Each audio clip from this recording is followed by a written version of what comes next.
And Alex, the Master Calleja. Jobert, the Heartbreaker Austria. Boom, the Player, Labrusca. And Aaron, the Apprentice Sese. Gusto kong malaman ba't ganyan yung mga labels niyo. Curious ako. Here. Sige po. Ay, ganun. Apprentice ka kasi. Ganun ba yun? Teka muna.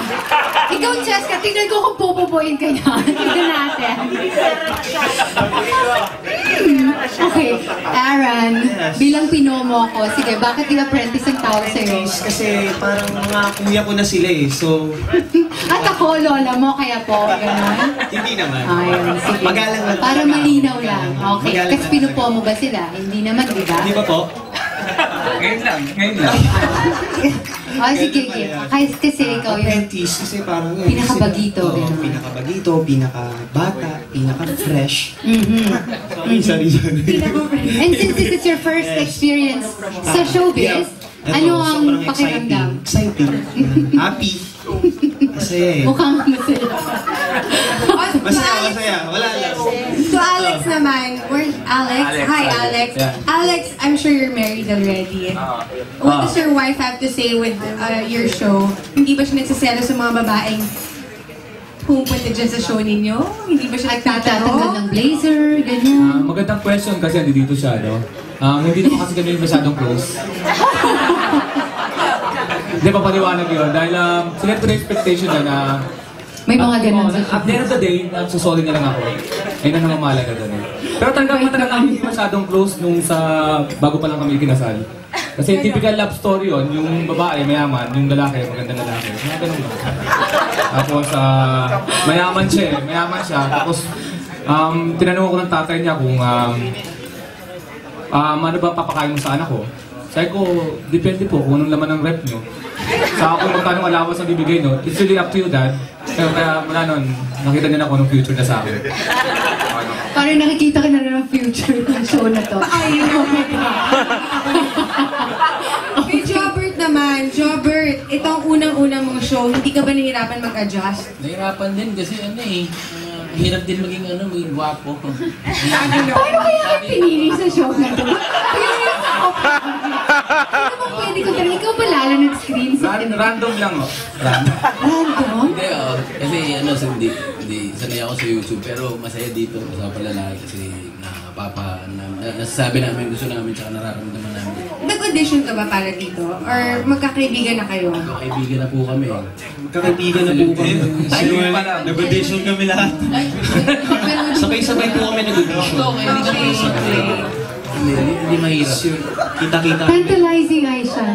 Kaya naging matangal. Tantalizing eyes. Okay na sila. Okay, boom naman tayo. Woo! Sexy. Next. Boom! You're not new in show business, diba? So, anong pakiramdam mo that you have now your own show? Masaya nga, no? Kasi dati ako Star Circle Batch 5. Tumigil ako kasi kailangan ko daw muna mag-aaral, sabi ng dad ko eh. So, tinapos ko muna yung pag-aaral ko. Joke din ba to? Hindi. Serious ba to? Okay. Seryoso ako. Okay. Oo nga, nararamdaman ko. So, pagkatapos ko mag-aaral yun, nag-model ako, di ba? Tapos, eto ngayon, hindi, wala pa. Seryoso talaga to. So, feeling ko talaga, ito na yung comeback ko sa showbiz. No?